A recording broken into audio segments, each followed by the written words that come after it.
And obviously, this project in particular has had quite the gestation, if you like, over the last few years. Alex, if you would mind, could you speak about, say, the journey of what Section 31 began as to what it's now become, and what that process has been like for you? Yeah, it's been an incredibly it's been an incredible ride. It started as a series, and we got fairly far down the road, and then COVID hit Mm. and shut it down, as it shut everything down, and kind of changed the schedule of our lives, but also the schedule of the streaming service. And then Michelle won an Oscar, and that changed everything too. And then a strike happened, and so there were all these events that happened that kind of ended up determining the course of the film. What was really wonderful was there was always extreme commitment to tell the story in some form, and nobody was more committed than Michelle Yeoh. Mm. And, right after she won the Oscar, which would have been the easiest time for her to run away from this, she doubled down and she was like, I'm going to use what I have now to make sure that it happens, which was an incredible thing. I mean, it's a testament to how incredible she is.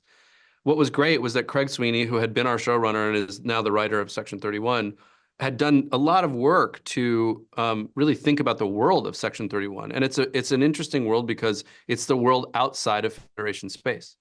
That's Section 31's charter. They can't operate in Federation space. And so um, many of the elements that are in the film were elements that had been conceived of for the show. So in a way, all the work that had been done on the show really contributed to this in a great way. And because of Michelle's schedule, um, it made more sense to do it as a film. And if you're looking at it as a film, I think what excited us so much was the idea of doing a redemption story in the form of a space western. You have a character who has these tremendous sins that she's carrying around that she has to atone for, and like all great redemption stories, is resisting her better angels, only to ultimately realize that in order to find her redemption, she needs to let them in.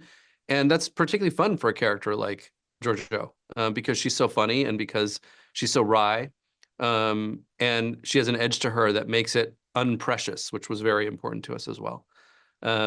So in a way, I feel like we landed on the best version of it, through a confluence of events that were beyond our control. And Tunde did an incredible job against very, very challenging circumstances to get this movie made and direct it beautifully. And the cast that came together was really, really fun. And I think we're all really proud of how it turned out.